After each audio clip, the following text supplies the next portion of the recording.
Viewer discretion advised. 40 years. That's the price tag. Not for a war, for a study. Not paid in gold, paid in bodies and silence, filed neatly under government letterhead. So here's the big question we're chasing, and we won't answer it until the end. When a democracy learns it can classify harm, rename cruelty as procedure, and by compliance with fear, what actually stops it? Chronicles go quiet when power is embarrassed, but archives don't. Autopsy reports don't. Declassified memos don't. If you value the historical record, subscribe. When the ledger closes, the bones still speak. America loves a comforting myth that abuse is an exception, a freak accident, the work of a few bad apples. The record tells a colder story. Real abuse doesn't usually arrive wearing a villain's grin. It arrives wearing a badge, a lab coat, or a suit, and it speaks the clean language of legitimacy, public health, national security, deterrence. Words that sound like protection, even when they're hiding extraction.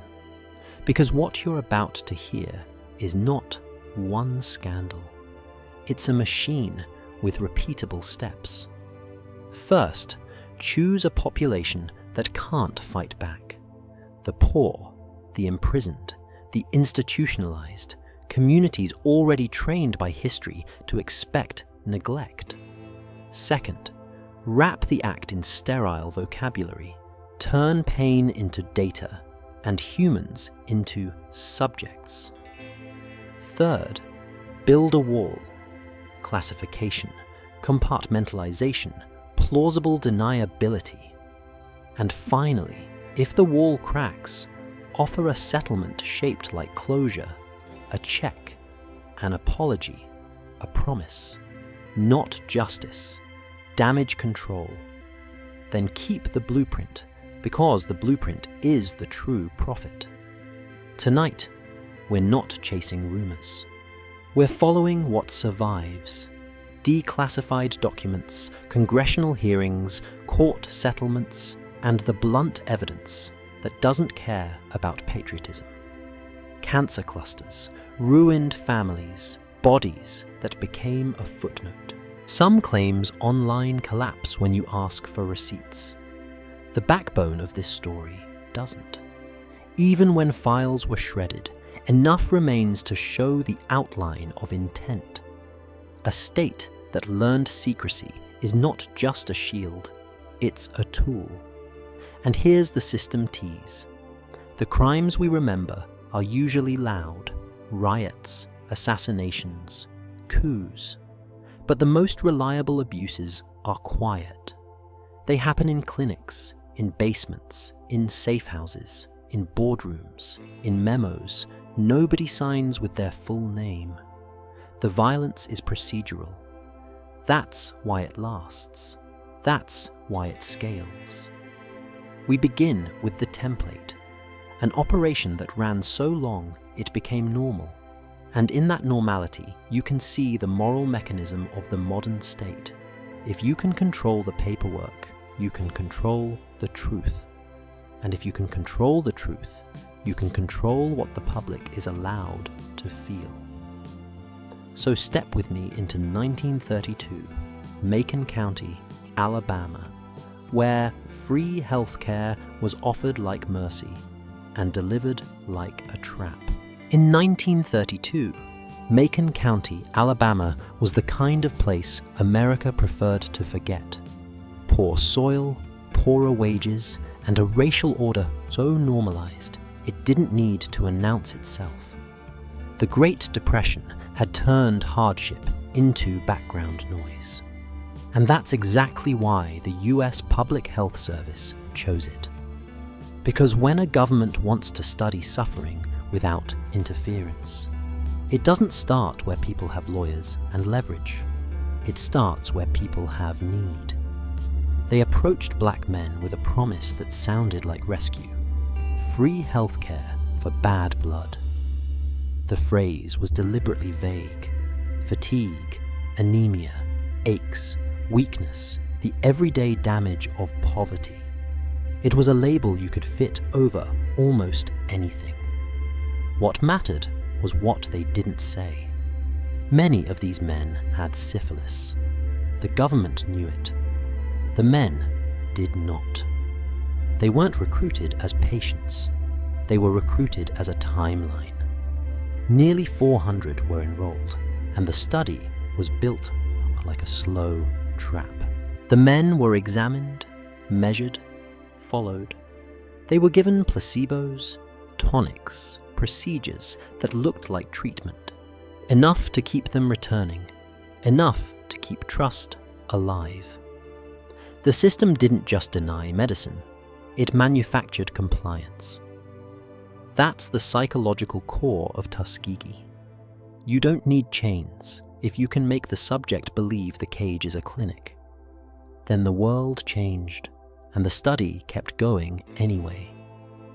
By 1947, penicillin was the standard cure for syphilis. This should have ended the story. It did not. Treatment existed, and it was withheld. Not once, not accidentally, but as policy. Doctors watch the disease do what it does when left alone. It eats the body in phases, then it reaches for the nervous system, the heart, the mind. The men deteriorated in slow motion, while the file grew thicker, and the government called it observation. The numbers are often recited because numbers feel manageable. Some men died directly from syphilis, many more from complications.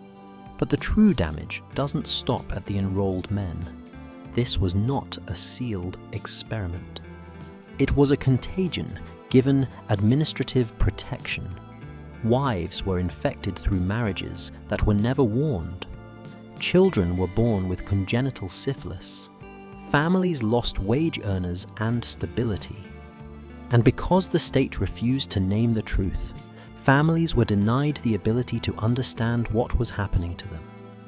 That is a special kind of cruelty, when suffering is not only inflicted, but made confusing, made shameful, made private. Now, step back and watch the machine operate. There are layers of complicity here, and they matter because people love the fantasy of a single villain. Tuskegee did not require one monster. It required a bureaucracy.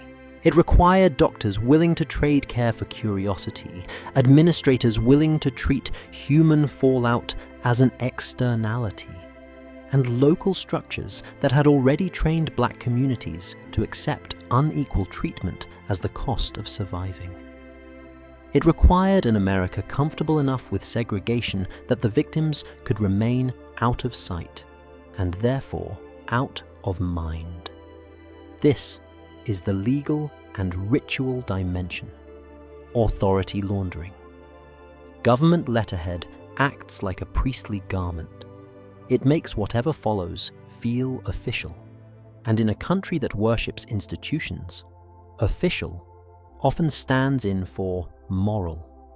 The men trusted the clinic because the state knows how to perform trust.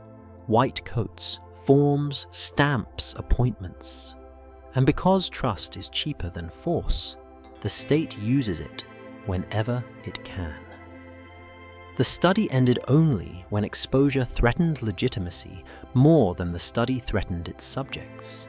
In 1972, after a whistleblower and press coverage dragged it into the open, the government moved quickly, not to repair the past, but to contain the future. Lawsuits came, a settlement came, survivors received payments, families of the dead received less.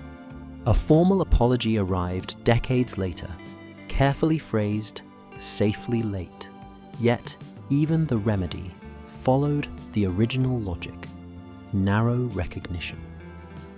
Secondary victims, the wives and children harmed through deliberate neglect, were often excluded from compensation. The machine can injure widely. It prefers to repair selectively, because selective repair protects the institution while keeping the cost low. And here is the part that should make you stop thinking of Tuskegee as an American mistake trapped in one county. Because at almost the same time, US public health officials were running a parallel program that moved beyond observation into direct infection, outside the US, where the victims had even less political weight.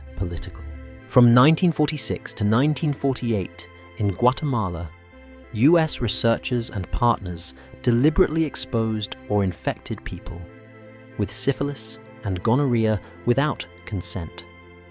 Prisoners, soldiers, psychiatric patients, sex workers used as vectors, others inoculated directly. The stated objective was scientific, to test whether penicillin could prevent infection.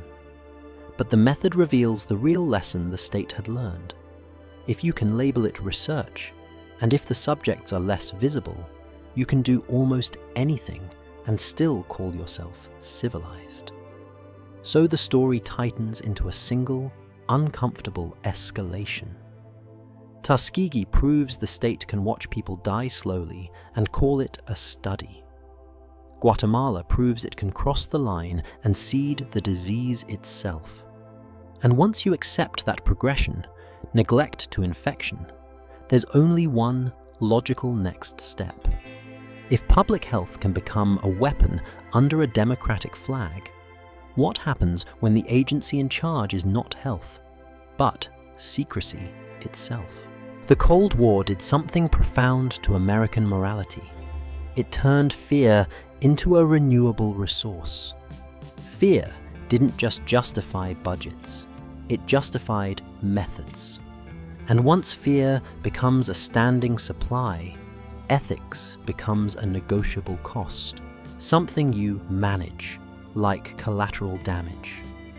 In 1953, the CIA launched MKULTRA, driven by a fantasy that sounds like pulp fiction until you remember it was funded by the state. The belief that a human mind could be engineered the way a machine is engineered. Mind control, truth serums, chemical keys that could unlock loyalty, erase memory, manufacture confession. The stated goal was defense. Outsmart the Soviets, neutralize brainwashing, protect the nation. The method was simpler, uglier, and more revealing. Drug people without consent and call the reaction data, because consent is inconvenient. Consent slows experiments down. Consent introduces witnesses. Consent produces paper trails that create responsibility. So MKUltra's logic treated consent like an accounting problem. Who counts? Who will be believed if they complain? Who will even know they were tested? The program touched prisoners, psychiatric patients, soldiers, and civilians. People who were already contained, already vulnerable, or already easy to dismiss. Some participants were pulled in under the cover of research. Others were dosed in environments where they never had a chance to refuse, because they never knew a choice was being taken from them. Then comes the episode that exposes the program's underlying psychology with almost obscene clarity: the safe houses. Under a CIA sub-project later associated with the name Operation Midnight Climax, sex workers were paid to lure men to apartments in places like San Francisco and New York. Once inside, the men were given LSD without their knowledge. Agents watched through one-way mirrors. Notes were taken. A government agency turned private shame into an experimental lever. This isn't just weird history. It's a lesson about how power thinks when it believes it is trapped in permanent emergency. In that mindset, the citizen becomes raw material. The boundary between protecting the nation and owning the population becomes thin enough to tear. And emergency thinking doesn't just excuse cruelty, it creates a hunger for it, because cruelty produces results quickly. A frightened subject reacts now. A coerced subject confesses now. A drugged subject becomes unpredictable, and unpredictability is treated like discovery. One CIA officer even dosed a colleague with LSD. The colleague spiraled and later died after falling or jumping from a hotel window. The official story tries to keep it clean. An unfortunate incident, a mental break, a tragedy at the margins. But the moral reality is blunt. When you normalize drugging people without consent, you normalize the possibility of death without accountability. And here's the most important technical detail. The one that makes MKULTRA more than scandal, more than moral horror. In 1973, at a moment when public trust was already cracking under Watergate, CIA leadership ordered the destruction of many MKULTRA records. Thousands of documents were shredded, names vanished, methods vanished, budgets vanished, outcomes vanished. The archive became ash. So what do we know now? We know through fragments, misfiled financial documents, stray papers, surviving testimony, pieces that escaped the purge. Which means the story we can tell is automatically smaller than the story that happened. Not because the truth is unknowable, but because the state tried to control the conditions under which truth can ever be proven. And that is the pivot point of this series. In a country that claims to be governed by law, law can only act on what can be demonstrated. Demonstration requires records. Records can be classified, and classified records can be destroyed. The machine doesn't merely harm, it manages reality by managing what can be officially seen. That's why MKULTRA is not a relic. It is a demonstration of a governing principle. Secrecy is not just a shield, it's a weapon. It protects institutions from consequences, and it trains the public to doubt victims because there's no evidence, because nothing is proven, because the proof was fed into a shredder. So take the mechanism we've now seen twice, Tuskegee's decades of controlled neglect, MKULTRA's erased paperwork, and widen the lens.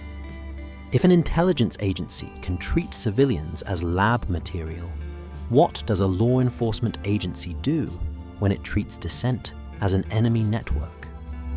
What happens when the target is no longer one drugged man in a safe house, but an entire movement in the open?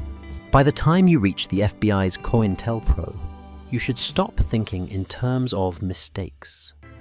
What you're looking at is a policy choice. A government deciding that some citizens are not participants in democracy, but threats to be managed by surveillance, infiltration, disruption, and humiliation. From 1956 to 1971, COINTELPRO, short for Counterintelligence Program, operated like a domestic war room. The stated mission was national security. The practical mission was control. Civil rights activists, anti-war organizers, black liberation movements, socialist groups, anyone whose politics threatened the status quo became targets. Not for crimes proven in court, but for the crime of organizing effectively. This is the psychological pivot. In a security state, legitimacy isn't measured by consent. It's measured by compliance. If a movement can pull people out of compliance, out of fear, out of silence, it becomes subversion. And once it's labeled subversion, anything done against it can be framed as protection. COINTELPRO wasn't just watching, it was intervention. The Bureau planted informants. It forged letters. It spread rumors. It pushed internal splits, turning organizations into paranoid machines that devoured themselves. It encouraged conflict between rival groups.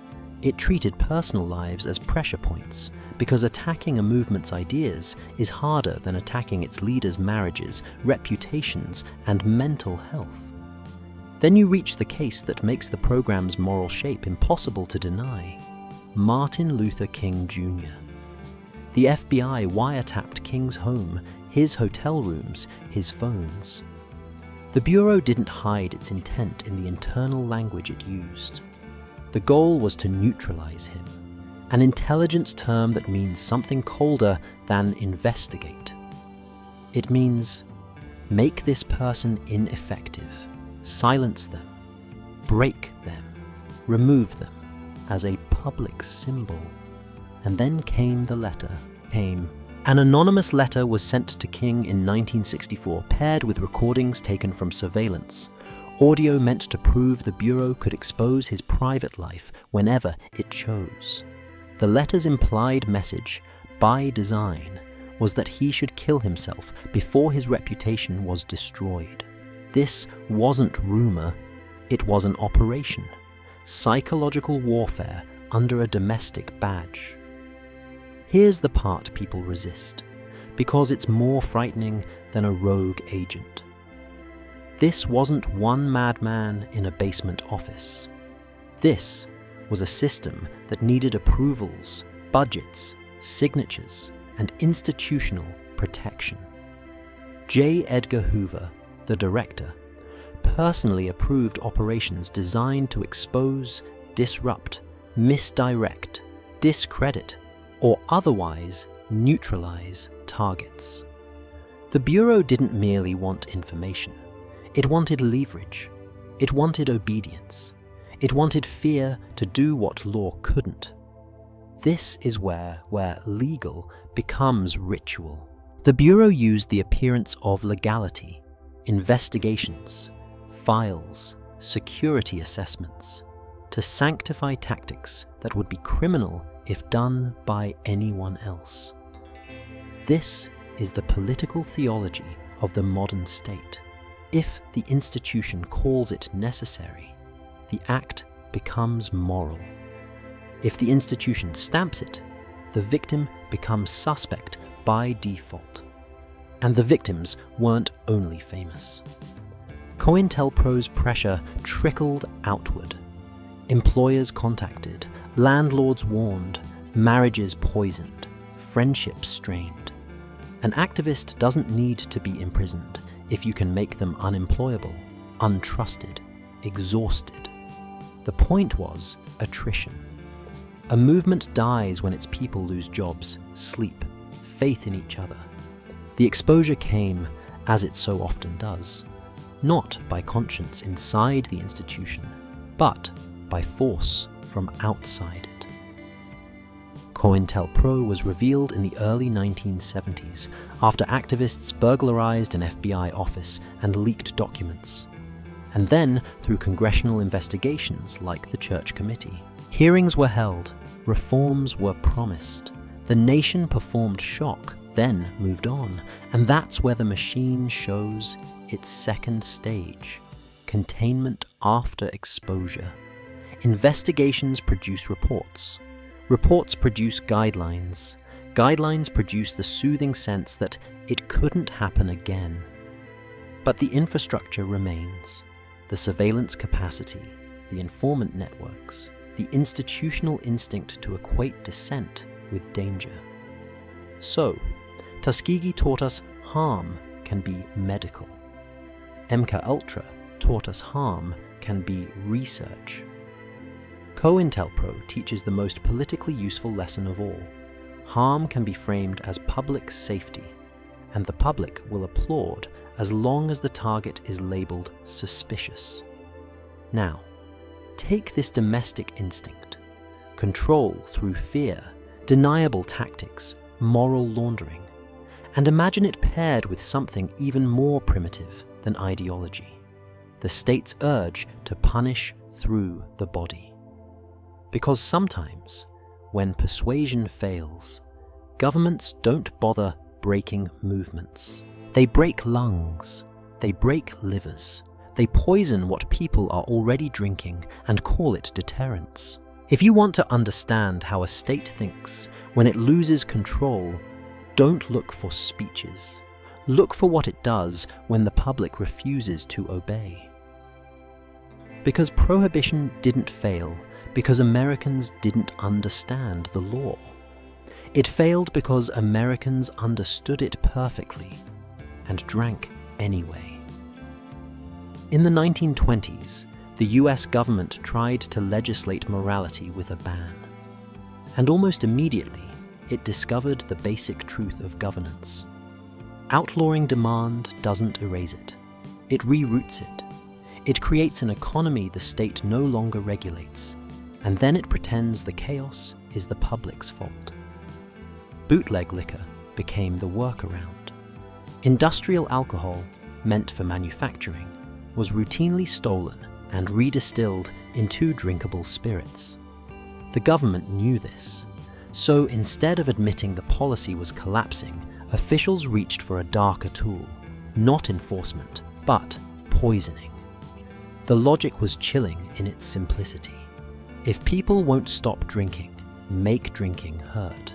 Manufacturers were ordered to denature industrial alcohol more aggressively, adding toxic chemicals like methanol, benzene, gasoline-related additives, acetone. On paper, this was deterrence. In reality, it was state-administered risk, pushed into the bloodstream of civilians who were never told what was being done to their supply chain. It wasn't a hidden side effect, it was the point. And this is where the moral psychology turns. Because the state didn't have to poison everyone. It only needed to poison enough people to spread fear. That's how terror works. You don't need certainty, you need unpredictability. A citizen doesn't have to die to be governed by death. They just need to believe death is possible, random, and deserved. The results were predictable, and that's what makes them unforgivable. People got sick. People went blind. People died. Estimates vary, but the body count commonly cited for deaths linked to poisoned alcohol during Prohibition reaches into the thousands. There are episodes that read like small, localized disasters, like the spike of deaths in major cities from toxic holiday booze.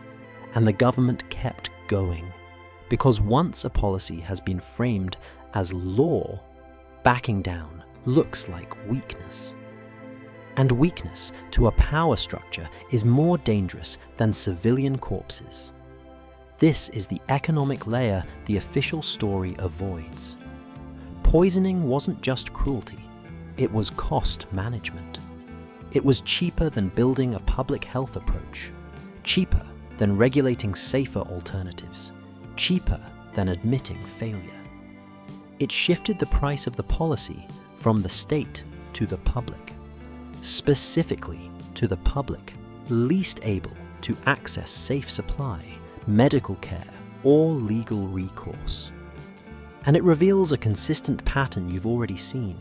Harm is easier to authorize when it's indirect. Tuskegee didn't shoot anyone, it withheld. MKULTRA didn't execute anyone, it dosed and observed. Prohibition poisonings didn't target individuals in official language, they altered inputs. The violence traveled through markets, through bottles, through lungs and livers, so nobody had to look a dying person in the eye and say, "This was the plan." But if you think this is just a moral low point of an older America, watch what happens when the same administrative instinct meets the new god of the mid-20th century: science under national security. The 1940s and 1950s were the era when radiation became both miracle and apocalypse. The state wanted nuclear supremacy, and also wanted to know what fallout would do to human bodies. So, it asked the question. Bureaucracies always ask, where can we get data without a fight?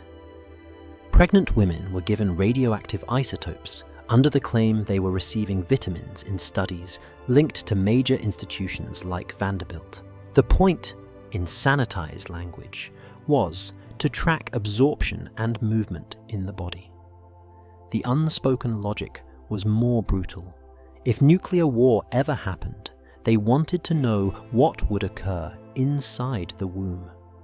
And once again, the test subjects were selected not for scientific necessity, but for vulnerability, trusting patients, women told to believe the clinic, families with no reason to suspect the word vitamin could hide isotopes. Then the testing moved beyond bodies into cities.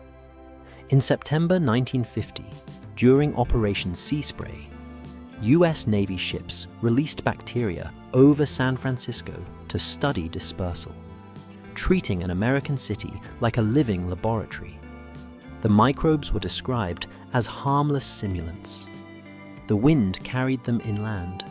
People inhaled them without consent, without warning, without even the dignity of being told they were part of a test. Afterward, illnesses were reported.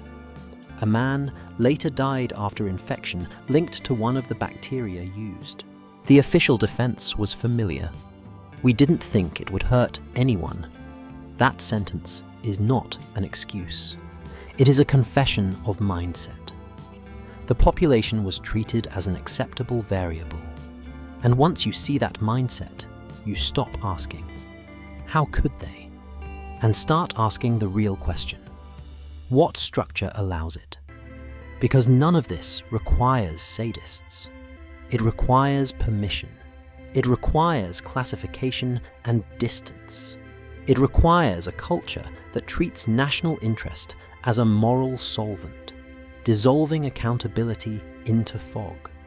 It requires the public to accept the idea that safety is something done to them, not something built with them. And here is the plot turn that should keep you moving forward.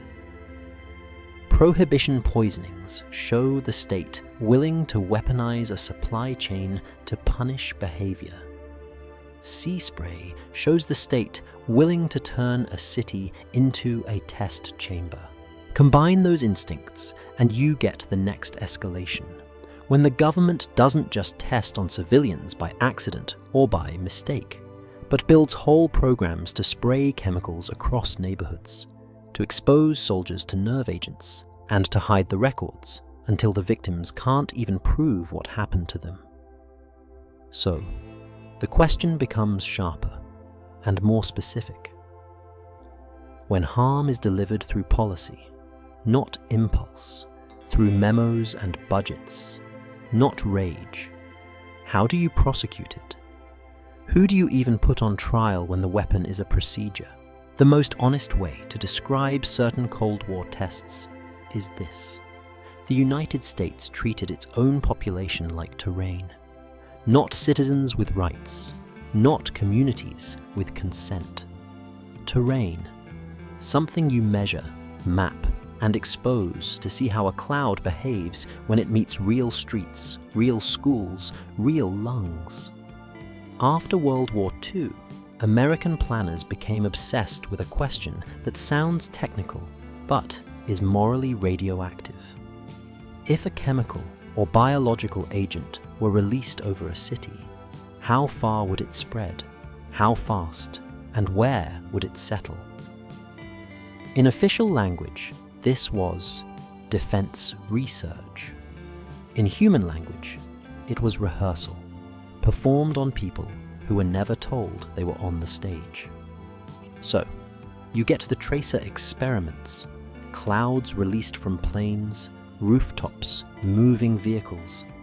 Zinc cadmium sulfide is one of the most infamous names that survives in the paper trail. The Army described it as a harmless tracer material, useful for studying dispersal patterns. And to the engineers, that may have been the only question that mattered. Does the cloud travel the way the model predicts? But the moment you release anything over neighborhoods without consent, you've already answered the moral question. You've decided the public is an acceptable surface. And notice the targeting logic embedded in the complaints that rose decades later. Residents in dense urban areas, communities with less political leverage, places where no one expects an apology to arrive quickly. That isn't an accident. It's a feature. A government that needs secret data will choose environments that reduce the risk of consequences. The Cold War didn't invent this instinct. It industrialized it. This is the legal ritual again. The state laundering risk through classification. If you can classify the test, you can remove it from the public arena where law lives. Courts can only judge what can be shown. Communities can only resist what they can name. Classification turns harm into a ghost, real in the body, deniable in the record. And when the record finally leaks, the defense is always the same sentence wearing different uniforms. We didn't think it would hurt anyone. That sentence is never neutral. It tells you the subject was never considered a full moral equal. Because if you truly believed the subjects were equals, you would have asked them first. You would have accepted no. You would have designed the test around consent. They didn't. They designed the test around convenience. Then there are the biological simulant tests, another word that sounds clean until you imagine it in your chest. In the 1960s, Army scientists released bacteria into the New York City subway system to study how quickly it would spread through stations and tunnels while real commuters moved through the air like blood cells. The bacteria used were described as harmless stand-ins. Similar logic appears in other public space tests. Airports, highways, crowded urban corridors. Because that's where a real attack would maximize exposure. That's not paranoia. That's the stated rationale. And once you accept that rationale, you see the ugly inversion. The more civilians you expose, the more realistic the experiment becomes. 1 million riders aren't a statistic. They're a decision. Here's what makes this chapter more than a catalogue of cruelty. The logistics reveal intent. To conduct these tests, you need planning, coordination, equipment, personnel, schedules, weather windows, monitoring. You need someone to approve it. You need funding. You need reports. That means the harm isn't a spontaneous misconduct event. It's a supply chain, designed, maintained, repeated. Which returns us to the psychological core of this entire series. Modern power prefers administrative violence. Violence you can deny because it doesn't look like a beating. Violence you can justify because it wears a lab coat. Violence that spreads responsibility so thin nobody feels like the killer.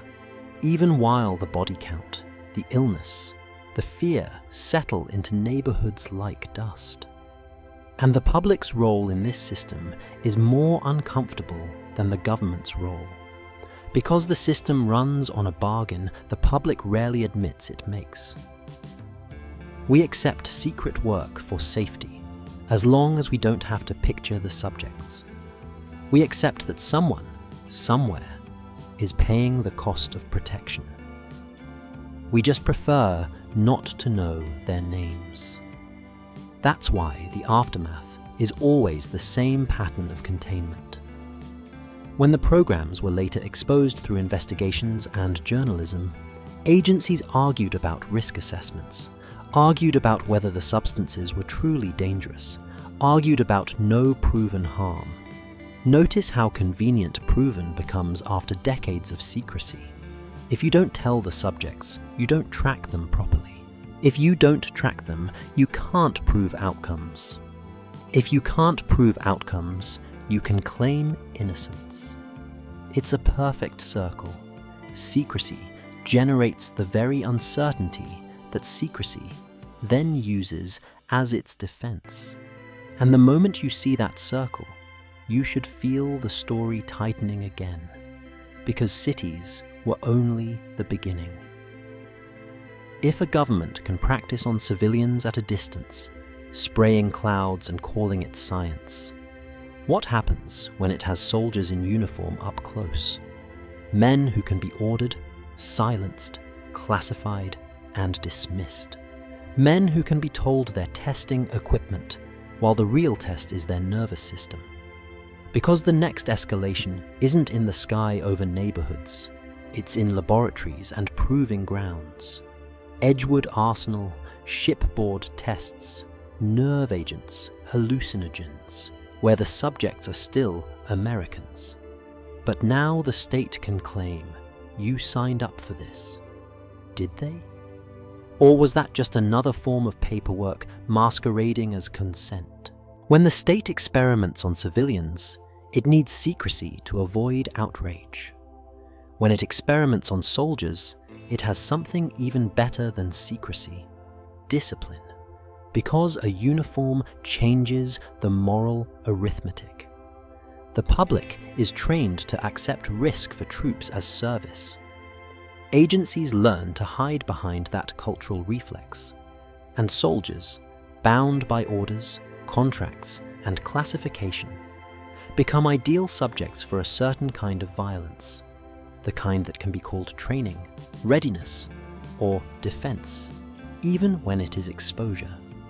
From the mid-1950s into the 1970s, Edgewood Arsenal in Maryland became a laboratory of controlled harm. Over thousands of service members were exposed to chemical and biological agents in experiments run by the US Army's Chemical Corps. Not battlefield accidents. Tests. Deliberate. Planned. The list reads like a nightmare of institutional curiosity.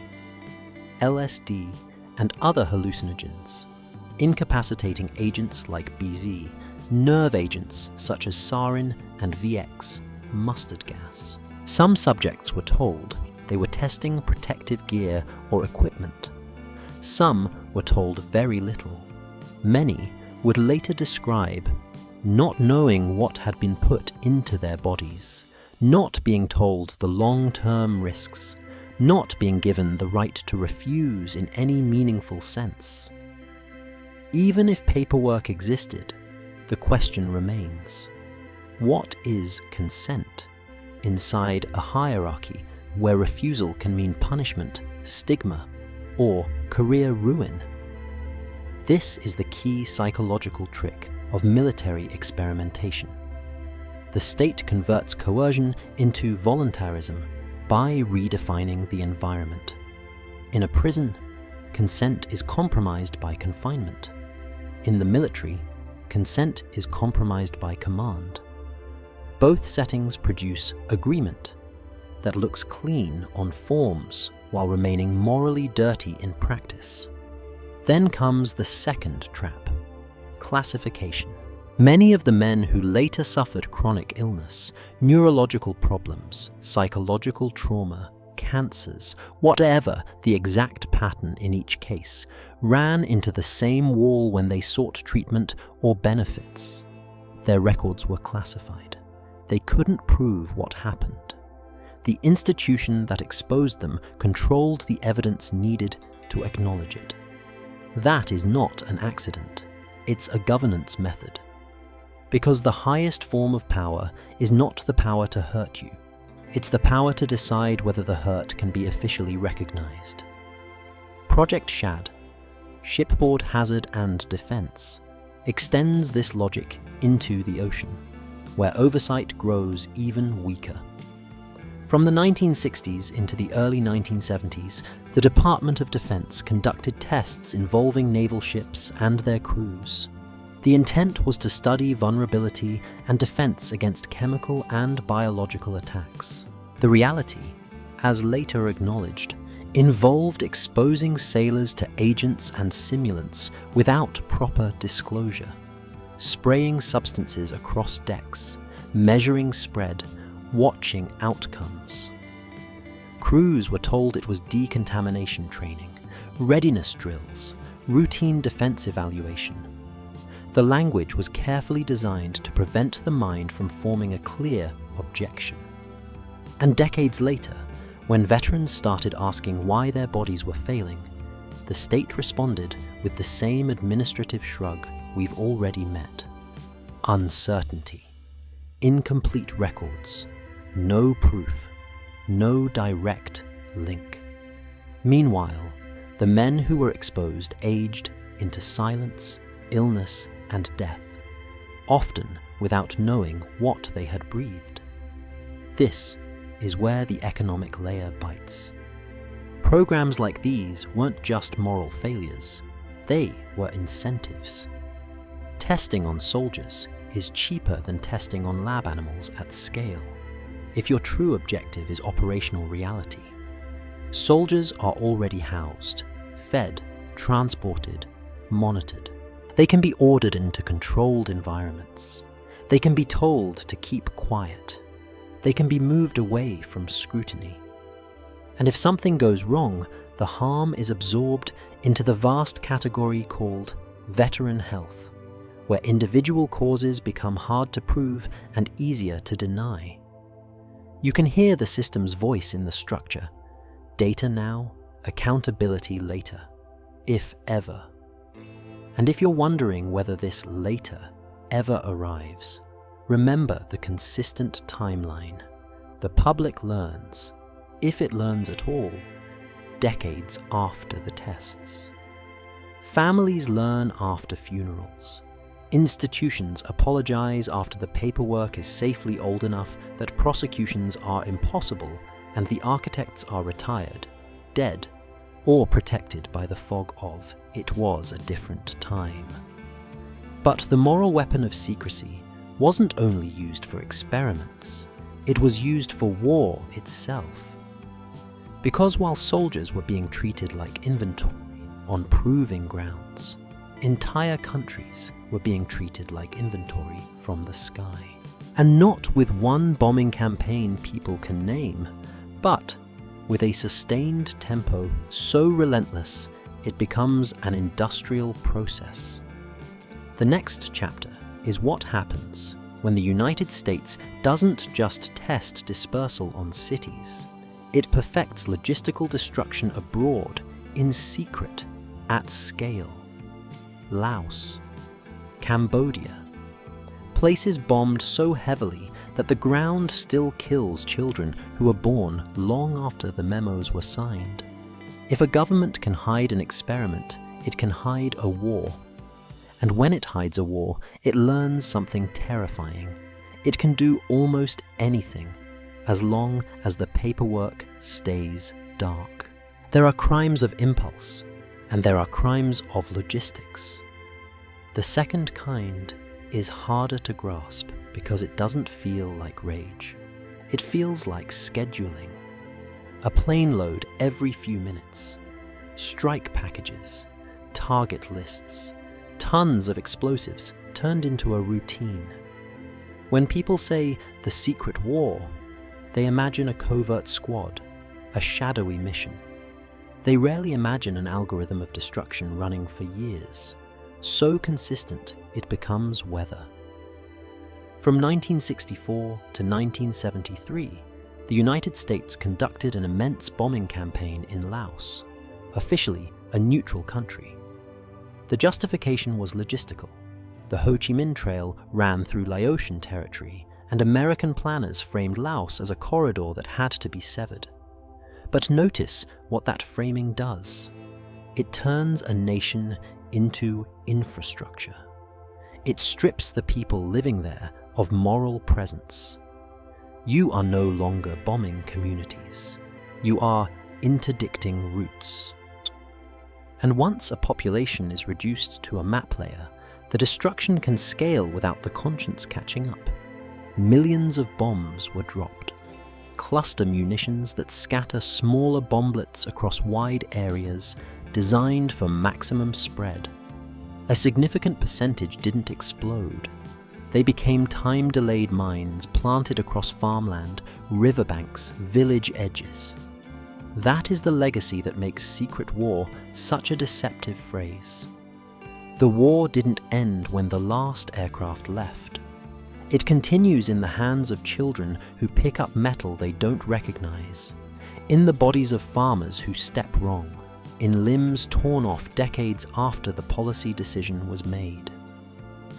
Now, here is the part that matters for our big question. The secrecy wasn't incidental. It was operational. Keeping the campaign quiet reduced political friction at home.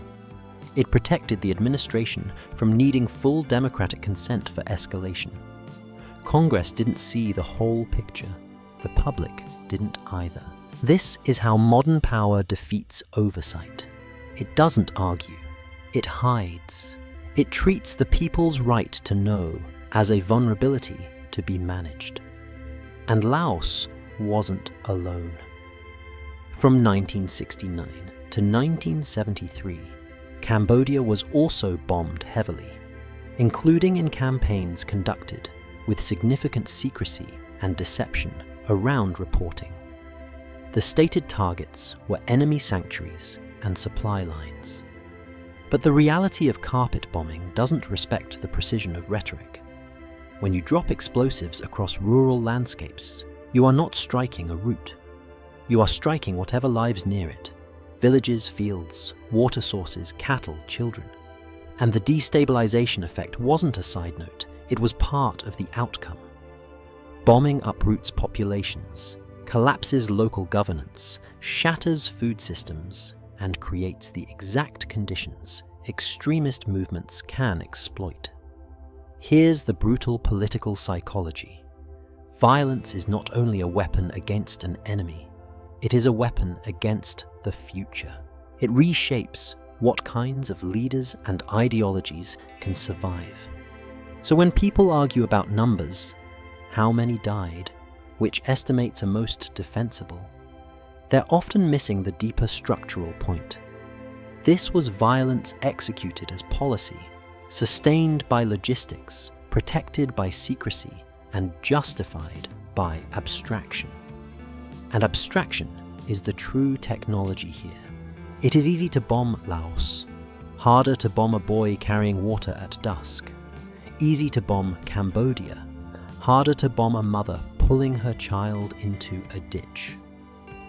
The state prefers abstractions because abstractions don't scream. Now, fold in the economic layer.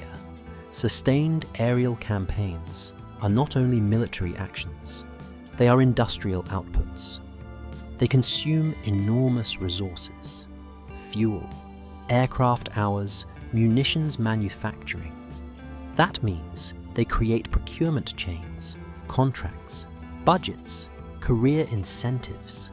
Wars become systems that feed themselves. And when a system feeds itself, stopping it requires more than moral clarity. It requires disrupting an economy of momentum. This is why the Secret War is one of the most instructive episodes in modern American history. It shows that the state can normalize extraordinary violence if it can hide the paperwork long enough for the public's attention to move elsewhere. And by the time the truth surfaces, the damage is irreversible. The victims are not just dead, the landscape is redesigned to keep killing. Which brings us to the next escalation. Because war abroad doesn't stay abroad. The methods come home. The justifications come home. The secrecy comes home. After Vietnam, after Laos, after Cambodia, the US intelligence and security apparatus returned to domestic life with a hardened instinct. Control the narrative, control the evidence, control the aftermath. And when the narrative threatens to collapse, you don't only deny. Sometimes you destroy. Sometimes you label critics as unstable. Sometimes you choose a convenient suspect and let the public sphere do the rest. So now we move to the post-9/11 era, when panic became policy again, and the state built a new architecture of secrecy, mass surveillance, torture programs, and investigations that ended with dead suspects and unanswered questions. Because if you can keep a war secret, you can keep a prison secret. September 2001 didn't just break buildings, it broke restraints. And when a state is terrified, it doesn't ask, what is lawful? It asks, what is possible? Then it builds a moral vocabulary to make the possible sound necessary. That's how you get the phrase, enhanced interrogation. A linguistic trick designed to do one thing: let educated people say torture without having to hear themselves.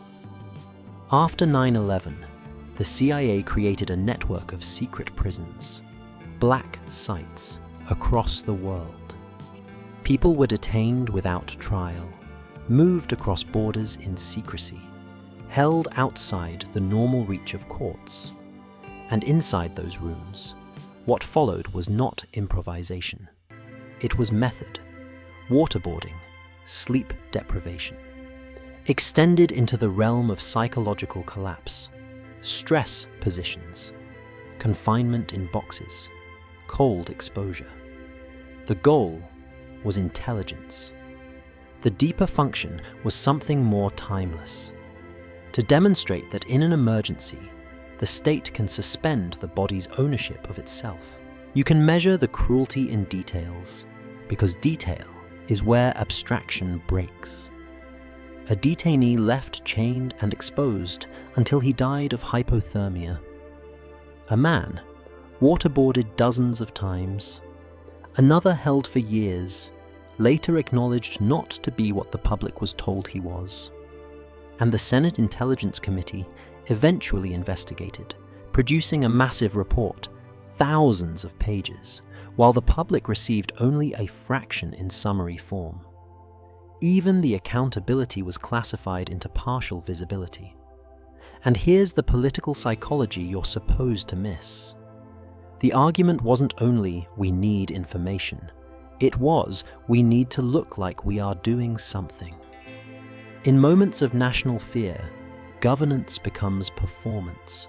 Torture becomes a ritual. Proof that the state is strong, that it can hurt someone when the public is hurting. Whether it works becomes secondary to the spectacle of control. The report's conclusions: brutality, dubious effectiveness, deception toward oversight, land like a verdict with no sentence. Because almost nobody was prosecuted.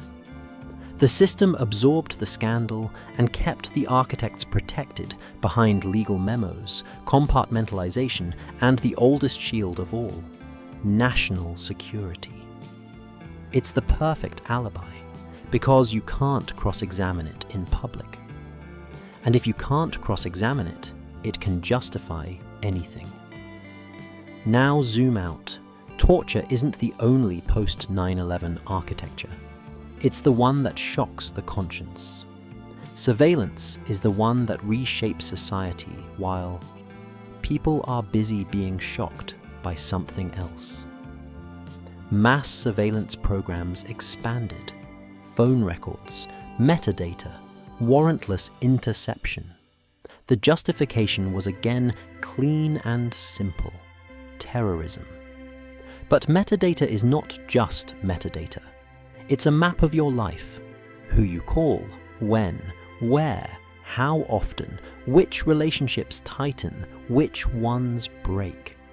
It is social DNA, and once collected at scale, it becomes a power the state never wants to give back. Because surveillance isn't only about catching criminals, it's about managing uncertainty. And a state addicted to certainty becomes addicted to seeing everything. This is the key continuity with COINTELPRO. The technology evolves. The instinct remains. The instinct is always the same. Identify threats, expand the definition of threat, justify extraordinary measures, normalize them, then label critics as naive for wanting limits. And then, as if to underline how fear can be steered, the anthrax letters arrive in the same season of panic, September and October 2001.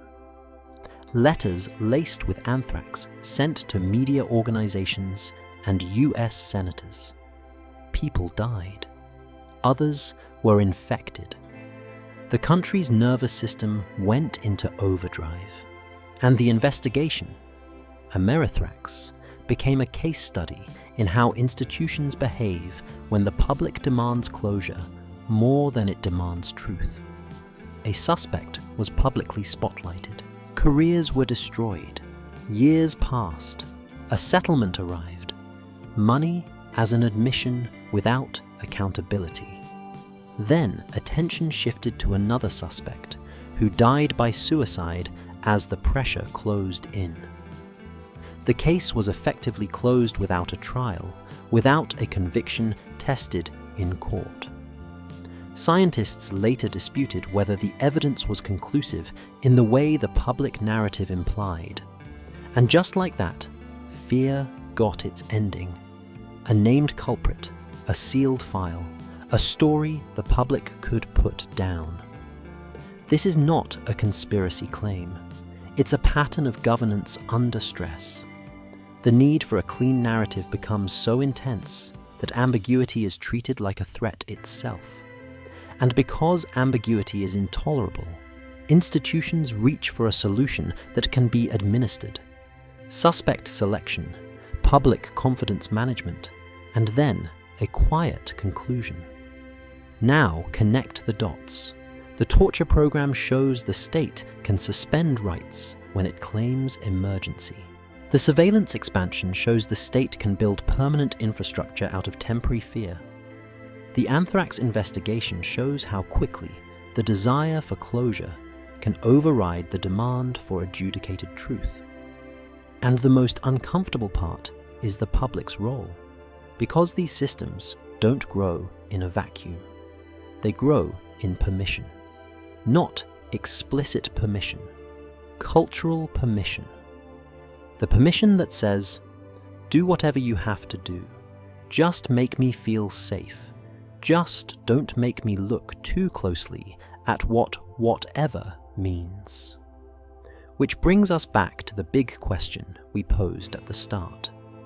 If law can be rewritten by fear, and accountability can be delayed until the perpetrators are untouchable, what actually stops the machine?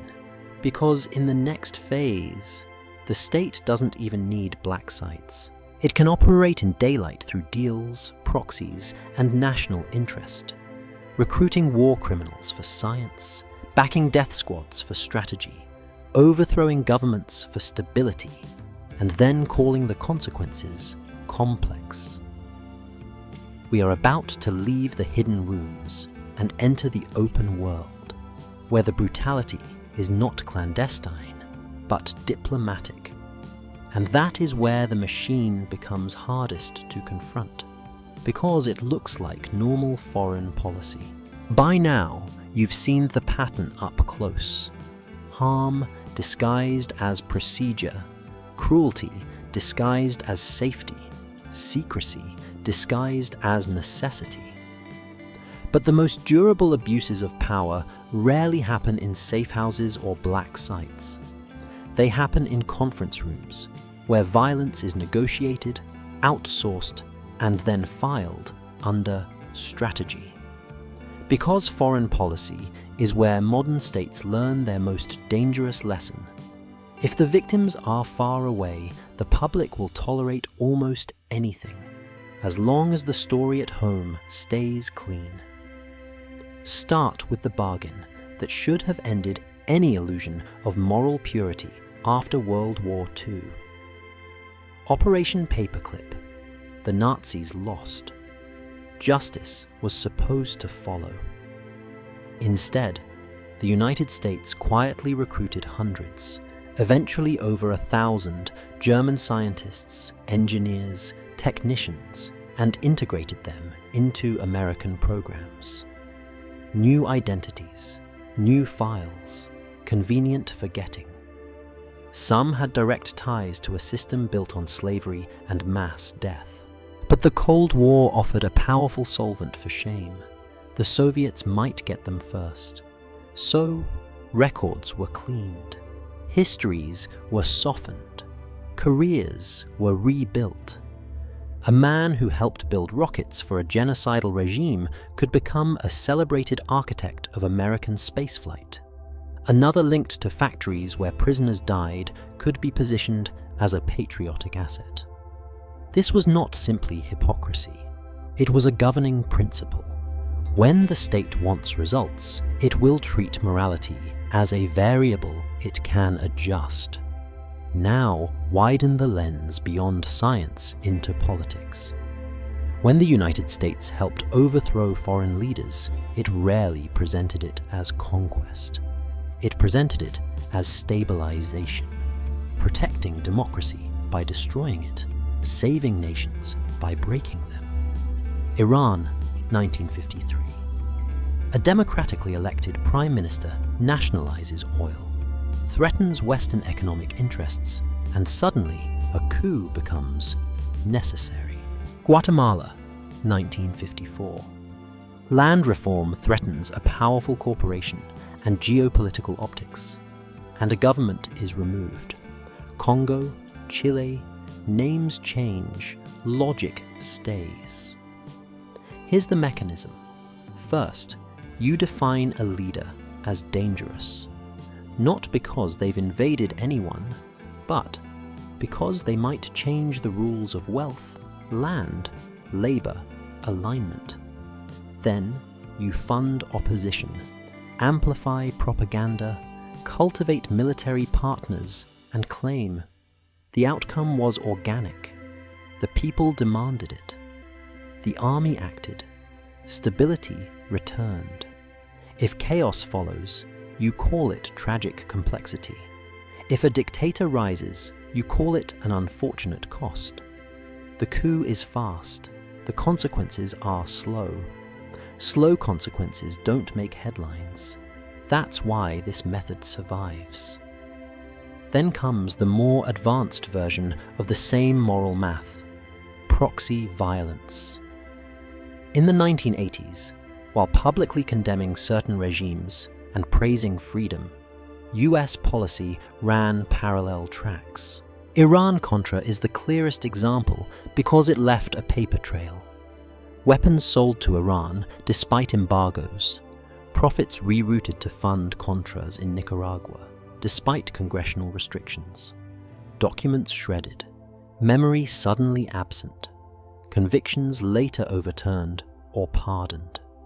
Again, the point isn't the scandal. The point is the architecture. When the elected branch blocks an action, the security state learns to root around democracy. And when you root around democracy long enough, you stop seeing democracy as a moral obligation. You start seeing it as an obstacle. That obstacle mindset spills into operations that blur ethics so completely, the very logic becomes corrosive. Consider the CIA's fake vaccination program in Pakistan during the hunt for bin Laden. Public health used as cover to gather DNA and confirm a target. Even if some vaccines were real, the damage wasn't medical in the immediate sense. It was institutional. Trust collapsed. Health workers became suspected spies. Violence followed. The long-term cost was paid by children who had nothing to do with intelligence games. This is what happens when a state treats every human system, medicine, charity, aid, as a tool it can weaponize. It doesn't just win an operation. It burns a whole category of trust. And once a state becomes comfortable burning trust abroad, it begins to treat entire populations as negotiable. Indonesia, 1965. Mass killings of suspected communists on a staggering scale. The US knows. US officials treat it as favorable in geopolitical terms. Lists of names circulate. Material and diplomatic support exists within the ecosystem of Cold War alignment. East Timor, 1975. Indonesia invades. Atrocities follow for decades. And Washington maintains weapons ties and diplomatic cover because the ally is strategically useful. Cambodia. After the Khmer Rouge, even after genocide, geopolitics pushes the United States into supporting a coalition that included Khmer Rouge representation at the UN because Vietnam's alignment made the new reality unacceptable. This is the moral inversion foreign policy perfects. You can condemn atrocities in speeches while enabling them through logistics. And remember, logistics is what makes violence durable. Money, weapons, training, intelligence sharing, diplomatic shielding. When you supply these, you're not an observer. You're a co-author. Now pause and look at the pattern you've been building across all parts. Domestic experiments treat citizens as data. Surveillance treats citizens as suspects. Foreign policy treats other nations as chess squares. The connecting thread is not evil leaders or bad eras. It's something quieter and more frightening. A governance culture that consistently chooses control over consent when the two collide. So here's the open loop that pulls us into the final stretch. If this machine is powered by incentives, fear, secrecy, career rewards, plausible deniability, then what would it actually take to stop it? Not in theory, not in speeches, in the real world. Because in the end, the hardest question isn't, did these things happen? The hardest question is, why do they keep happening under different names, generation after generation, without a permanent break ever being installed? By now, the pattern should feel less like a series of scandals and more like a system with muscle memory. Experiments, surveillance, wars, proxy violence, always the same defense, different decade, different acronym, national security. But there's a deeper trick the modern state has learned, and it's more powerful than any drug or wiretap. It's this: if you control the file, you control reality. Because in a society that claims to run on law, truth isn't what happened. It's what can be entered into evidence. And evidence is a paperwork problem. It lives or dies in archives. Archives that can be classified, redacted, delayed, or quietly destroyed. Consider the category the US military itself uses for nuclear weapons accidents. Broken arrow. The phrase is almost poetic, like a myth. The reality is administrative dread.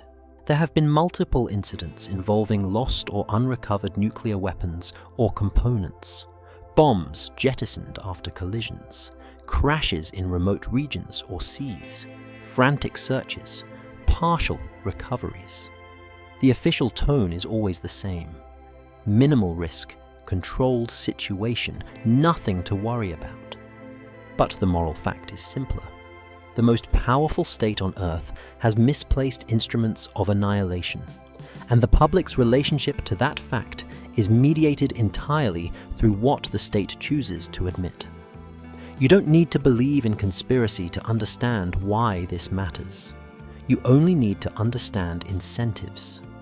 If admitting full detail creates panic, lawsuits, diplomatic consequences, budget cuts, or career death, then the institution will narrow the truth until it becomes survivable.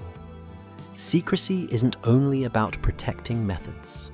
It's about protecting legitimacy. That same legitimacy management is why certain stories never finish.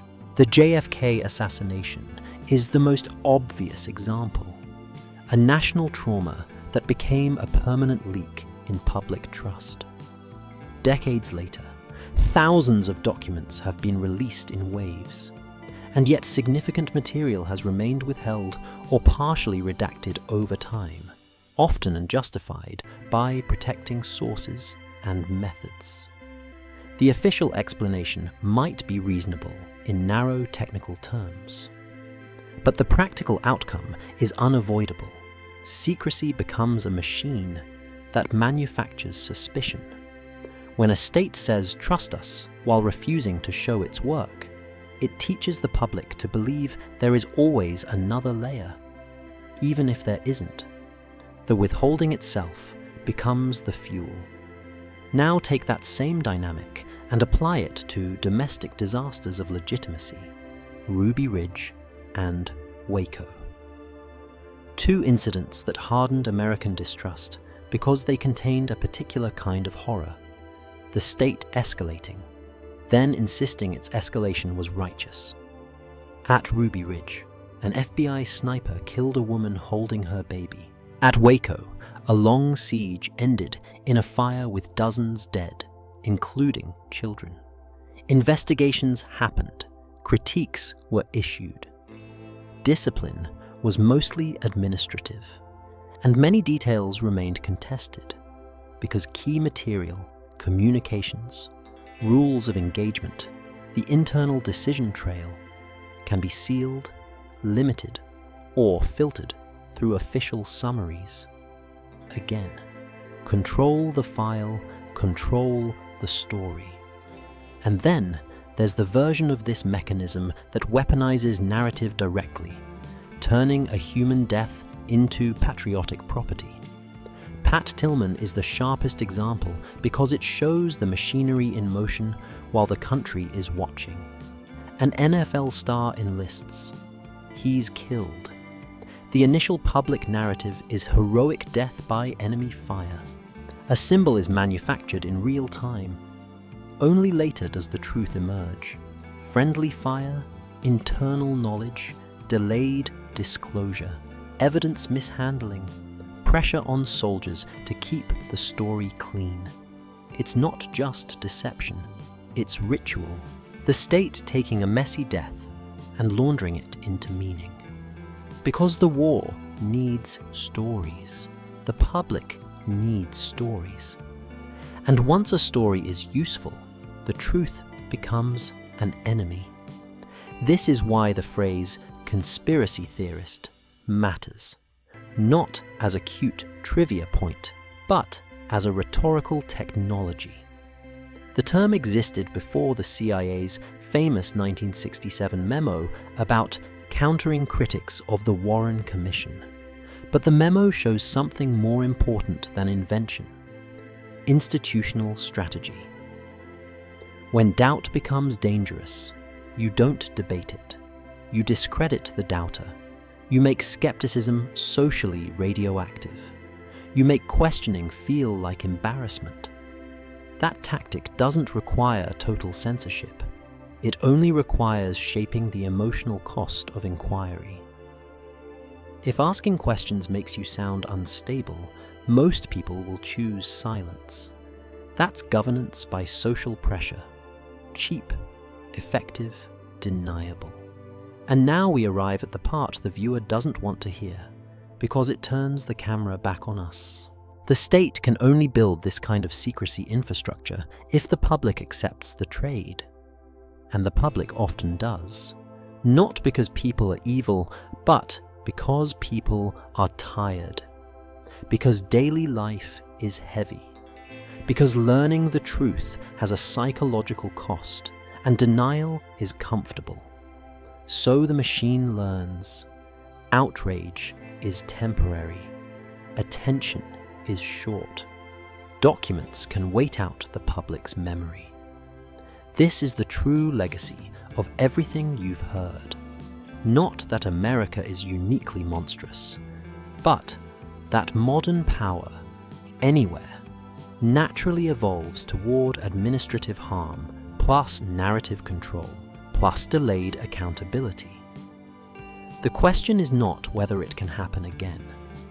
The question is whether there is any durable break that works when fear returns.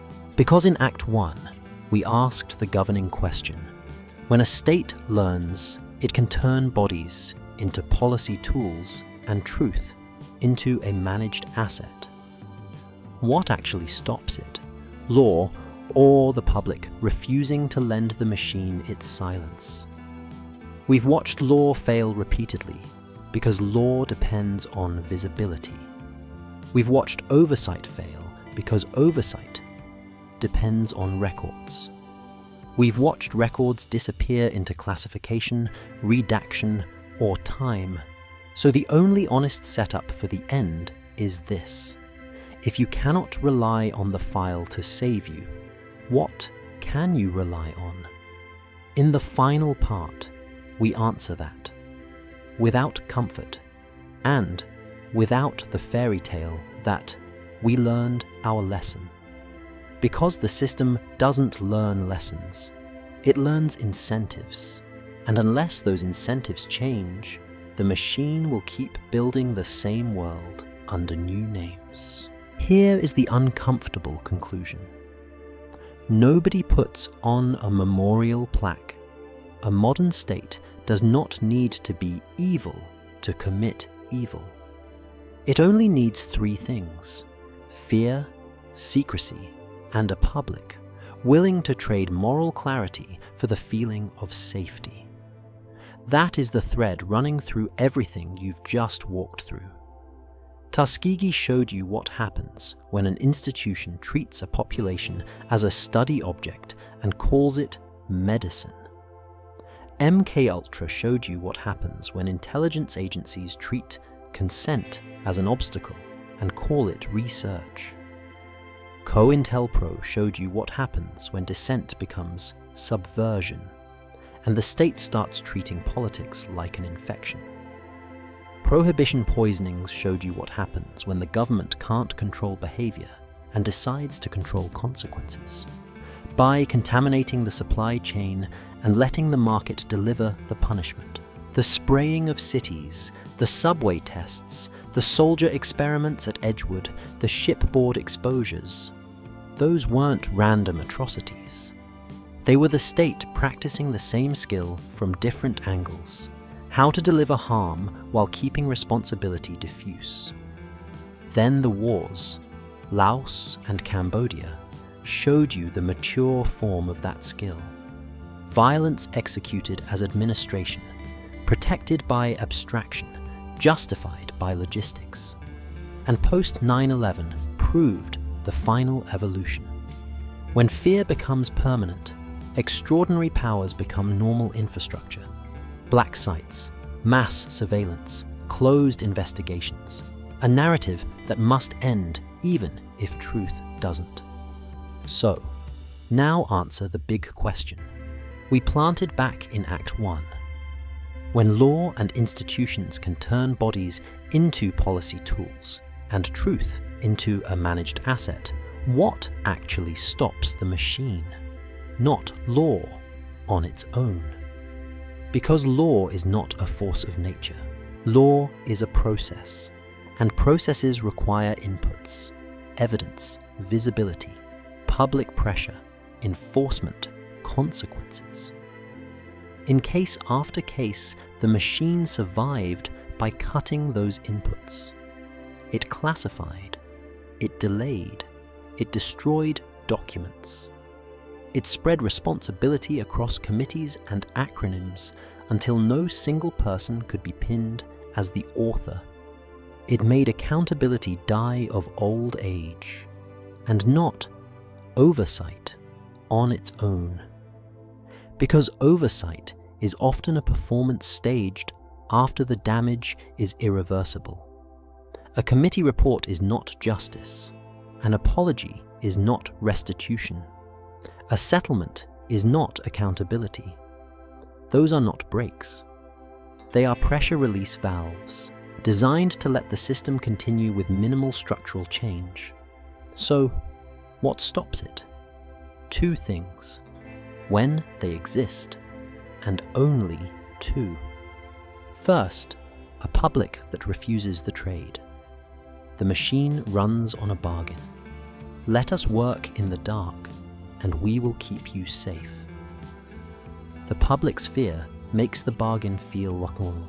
But once you accept that bargain, you have already surrendered the only leverage you had: visibility. The reason whistleblowers matter isn't that they are heroes in a movie. It's that they break the bargain. They force the dark into daylight, and daylight is where law can breathe. Second, consequences that reach institutions, not just scapegoats. The machine survives on sacrificing individuals. One bad actor, one rogue agent, one mistake. That story is comforting because it implies the system is fine, but the system is the point. If the outcome is always a few reprimands, a sealed settlement, no prosecutions, no structural change, then the institution learns the real lesson. This is survivable. A durable break isn't moral outrage, it's cost. Career cost, budget cost, legal cost, political cost that cannot be diffused into a press conference. And here's the part that will sting. The public often refuses to impose that cost, because imposing cost means accepting risk. It means accepting uncertainty. It means accepting that security is not a feeling that can be purchased by letting someone else do anything they want behind a classified stamp. That's why these stories repeat. Because the machine is not a personality. It's an incentive structure. It is built from memos, budgets, fear cycles, and a culture that equates questioning with disloyalty. Change the incentives and the behavior changes. Keep the incentives and the slogans change, but the methods return. So what is the honest takeaway from 101 dark facts? Not that you should become paranoid. Paranoia is a kind of surrender. It assumes the machine is omnipotent and that you're powerless. The truth is worse and better. The machine is powerful, but it depends on cooperation. It depends on silence. It depends on your exhaustion. And this is the final confrontation quiet historians always demands. If you live in a system that can do these things, the question is not, how could they? The question is, how often did we let them? Because it was easier not to look. Because the people who pay are always the same kinds of people. The poor, the marginalized, the detained, the drafted, the far away. The people whose suffering can be filed as acceptable risk. The people whose names vanish in the archive. So tonight, don't end with comfort. End with clarity. A state that can classify its crimes can repeat them. A public that stops demanding evidence becomes a customer, not a citizen. And when a government learns it can purchase obedience with fear, it will keep buying, until the price becomes your own sense of what is normal. If you value the historical record, hold the line where the machine hates to be held, in daylight, in documents, in memory, in refusal. When the ledger closes, the bones still speak.